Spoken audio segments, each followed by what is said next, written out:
Hello, Robert. How you doing? This is Christian down here for today in Santiago.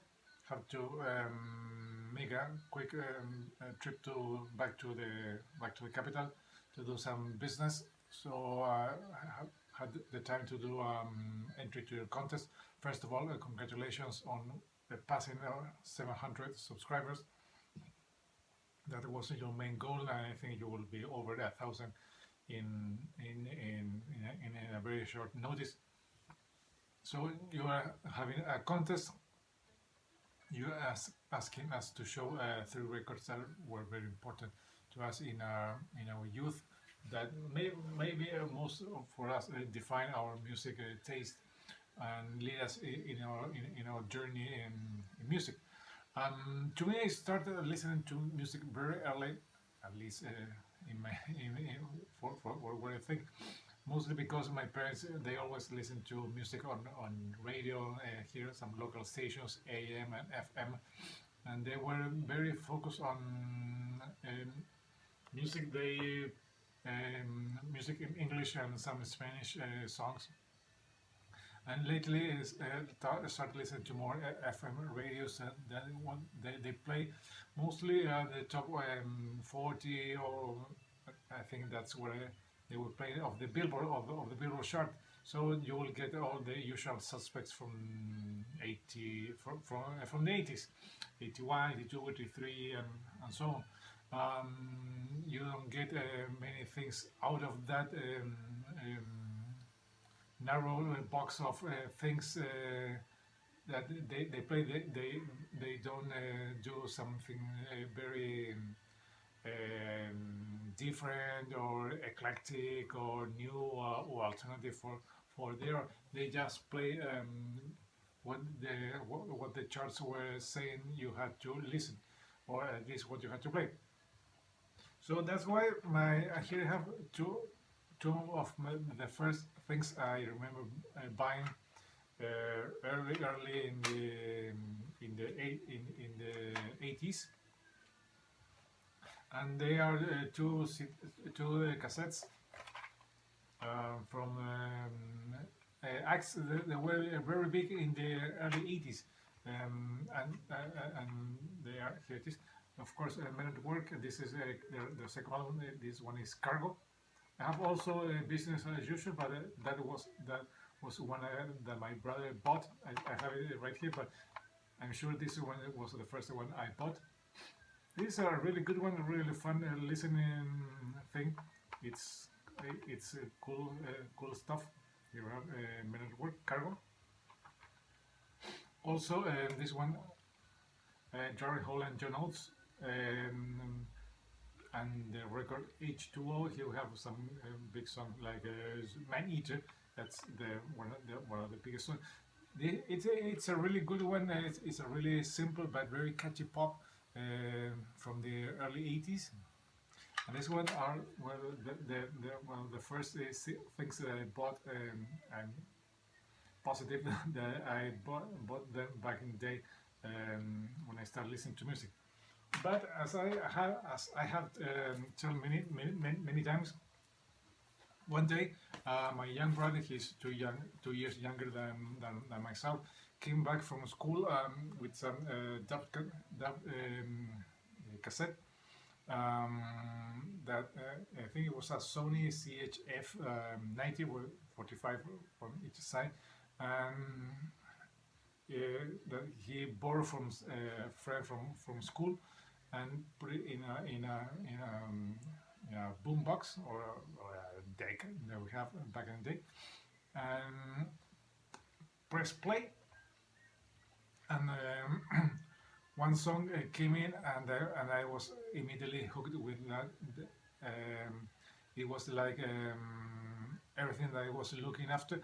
It it all came to reality with that song, with that scream, with that melody, with that guitar, with that everything. And of course, the band, the song, and the album is this one. It's Piece of Mind. The Number of the Beast from my favorite band, Iron Maiden. And the first song, it's Invaders. that to me that's a great song. I know some for some people they hate that song. They think it's one of the weakest song in this album. But to me, that's the first song I heard. That's the first song I love from this band, and the first song that lead me in the path of heavy metal music and everything that came after. It's all thanks to Iron Maiden, the Number of the Beast, and Invaders. And again, thanks to my brother for getting that cassette with with this record. And from that day on, I have been listening to Iron Maiden non-stop, almost every not every day, but constantly. I have been listening to them. I'm seeing them here in Chile 7 times. They have been here maybe 8 times. I have the chance to see them live 7 times here in Santiago, Chile. I'm looking forward to see them again the next time they do some things over here. So that's my first one, Iron Maiden and the Number of the Beast. Then I started listening to other stuff, some maybe some lighter stuff in hard rock music, and I love very much 80s glam hard rock from Los Angeles, and Rat to me is one of the best bands from that type of music. This one is Invasion of Your Privacy. I have shown many times out of the cellar, but that's why I decided to show this one. This is a great album. The first 3 or 4 albums from Brad are, in my opinion, they are great records, great sound of, and they describe exactly what to me it might has been in Los Angeles in the mid '80s, having a good time playing some good rock and roll music in Sunset Boulevard. So that's another one, Rat and Invasion of Your Privacy. Then things started getting a little bit heavier, and then I discovered this band. This is, of course, the biggest name in heavy metal music from Spain, and the biggest name in heavy metal sang in Spanish. This is Barón Rojo, and the record Volumen Brutal. Awesome record. 10 tracks, all great stuff. One instrumental, El Balón Vuela sobre Londres, or The Baron Fly over England. This one is the English version they recorded because of the success they were having in the 80s, playing some festivals in the UK. So the record label decided, maybe guys, you can do that album in English. They did. They sound okay because they have a heavy Spanish accent, so you can tell they were trying maybe too much to sing in English, not being their native tongue. So, but this is a great record again. This is very classic heavy metal from the 80s. Great dual guitar by the De Castro Hermanos, by the Castro brothers, Armando De Castro y Carlos De Castro. So there it is, a concert they did at the Marquee in London. And finally, two of the heaviest band from my early years. One, of course, is a masterpiece, and the other one is another masterpiece. One is, of course, Metallica and Kill 'Em All. We all know this record is. I don't know if this is an OG or early pressing that I bought many years ago here in Argentina, I think, when I was doing some trip early 87 maybe. I bought this one, and of course Halloween, Keeper of the Seven Keys Part 1, the debut of Michael Kiske.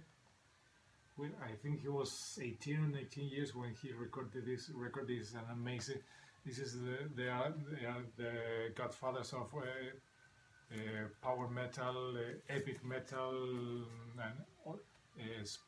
and even speed metal to me. but this is a great record. I remember listening for the first time to this record on a local radio. Had a program Sundays at 6 o'clock when they play